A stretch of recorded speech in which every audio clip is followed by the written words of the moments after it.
Bienvenidos, queridos y amables televidentes. Una vez más, le doy gracias a Dios. Una semana más, un mes más, un año más. Cada vez está más cerca el Señor de su regreso triunfal y victorioso.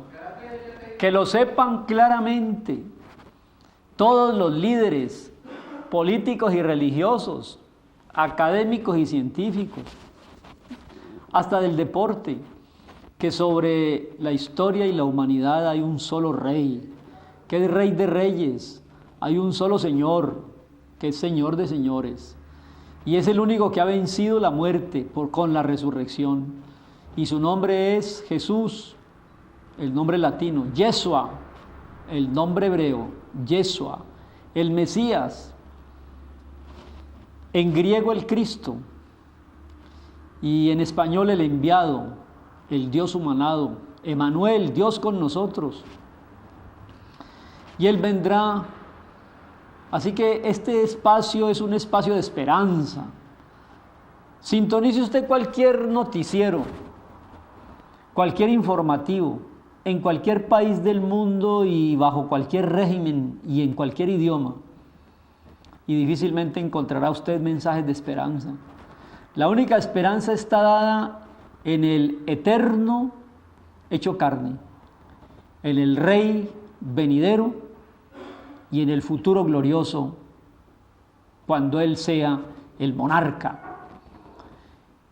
La tierra será llena del conocimiento del Señor, como las aguas cubren el mar, y seremos de verdad felices en un ambiente de paz. Ven, Señor Jesús, que es el único que nos da esperanza cuando uno ve una situación como la que ve cada día en radio, prensa y televisión. Eso me lleva a mí a reflexionar sobre el texto de esta mañana en Romanos capítulo 10, verso 1 al 11. ¿Qué es la fe? Que es una pregunta, usted diría, bueno, pero tanto tiempo llevamos con el programa de signos vitales y apenas hoy se define la fe. No, hemos hablado de la fe utilizando gran cantidad de pasajes bíblicos, pero el de hoy es en especial uno que aclara dónde debe estar depositada la fe y la confianza. Y es en el texto de Romanos, que es una de las epístolas del apóstol Pablo, que diría yo, de más grande contenido teológico.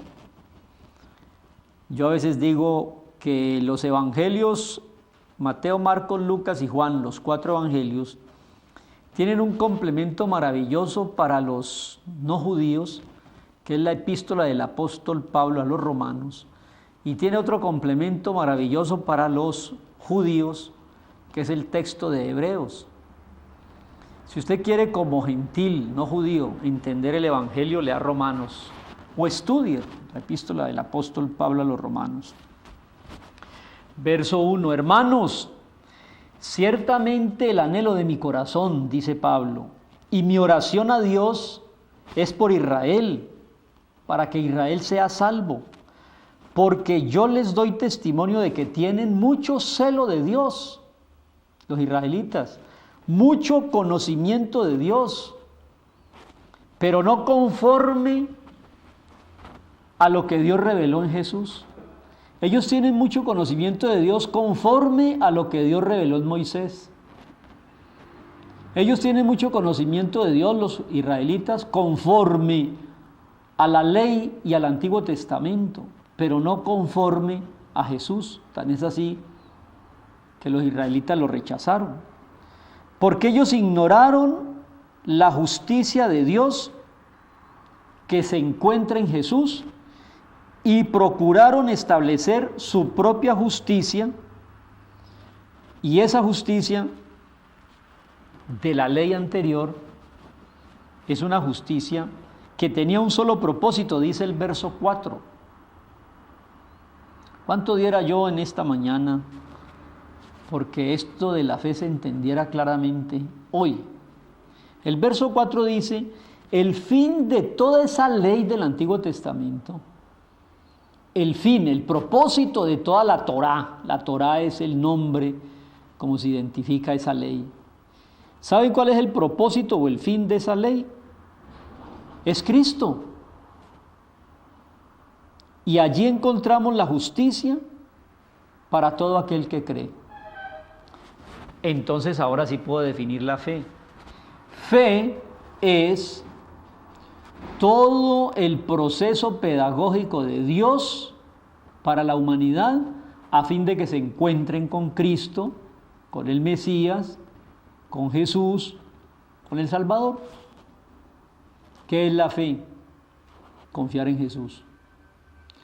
Los israelitas van tras el estricto cumplimiento de la ley y vieron en Jesús a una persona que no cumplió la ley, porque muchas veces lo acusaron de violar el sábado, de no lavarse las manos, de hacer actos en el día de reposo. Entonces le decían pues que siendo judío, ¿por qué no guardaba la ley? Así que mis queridos televidentes, hoy puede ser un día de liberación. Todo tiene su propósito en Jesús. Estamos completos en Él. Mire qué dice el verso 5. Porque de la justicia que es por la ley, Moisés dijo, el hombre que haga todas estas cosas vivirá por ellas.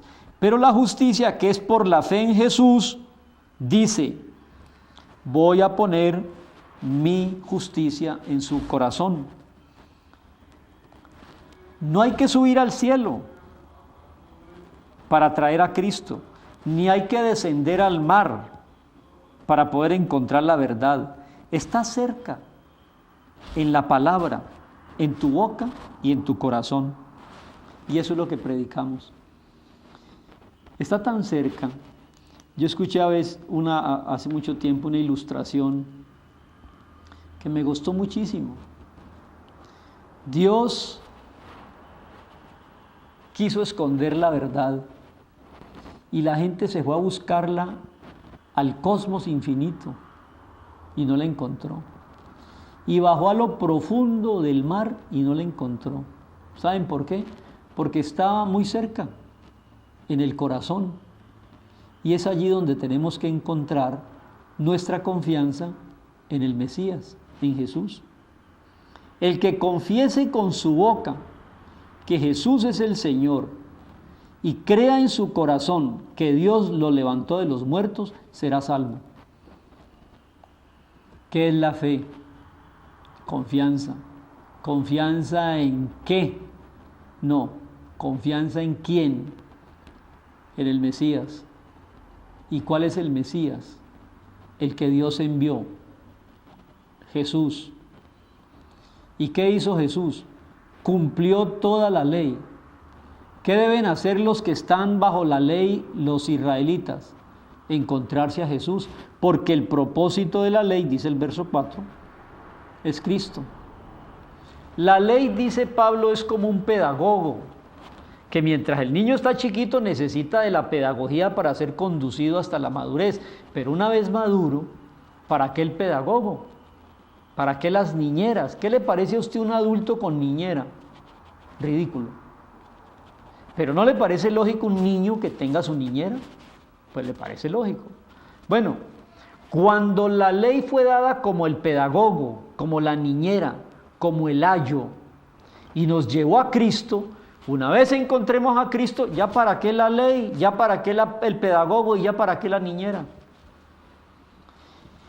Si confesamos con la boca que Jesús es el Mesías, el Señor, y creemos en el corazón, en la resurrección, seremos salvos. ¿Por qué? Porque con el corazón se cree para justicia y con la boca se confiesa para salvación. Pues la Escritura dice, todo aquel que en Él creyere, no será avergonzado. Yo quiero terminar esta reflexión aclarando un poco más el verso 11.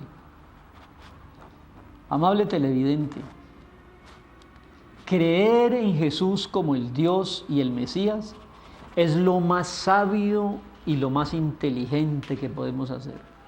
No va a quedar usted mal, no será avergonzado. Puede ser que usted se burle, ¿no? Usted cree en Jesús, que nació virginalmente, por obra y gracia del Espíritu Santo, ¿sí? ¿Y usted cree que ese Jesús que nació en Belén fue el que murió por nosotros en la cruz derramando su sangre como propiciación para los pecados? Sí. ¿Y cree que resucitó al tercer día? Sí. ¿Y usted cree que subió al cielo y está sentado en el trono y todo lo ve y lo controla? Sí. ¿Y cree usted que Él vendrá un día a establecer un reinado aquí monárquico y hermoso? Sí. Y le voy a decir, créalo y nunca será avergonzado. No quedaremos mal. Yo lo he dicho y lo he predicado por muchos años y le estoy invitando a usted, amable buscador, a que confíe plenamente en Jesús y entienda con claridad que ese Jesús es el Mesías que desde el Antiguo Testamento toda la ley de Moisés, todos los profetas y todos los salmos decían que habría de venir, y vino en la primera Navidad del vientre virginal de María y se presenta como el Rey de Reyes y Señor de Señores. Verso 11, la Escritura dice: todo aquel que crea en Jesús, en Yeshua, en el enviado, en Emmanuel, nunca quedará mal, no será avergonzado. Todo pasa, las tecnologías pasan, las filosofías pasan, las doctrinas pasan y las modas pasan, pero la palabra de Dios y Jesús permanece para siempre, nunca seremos avergonzados.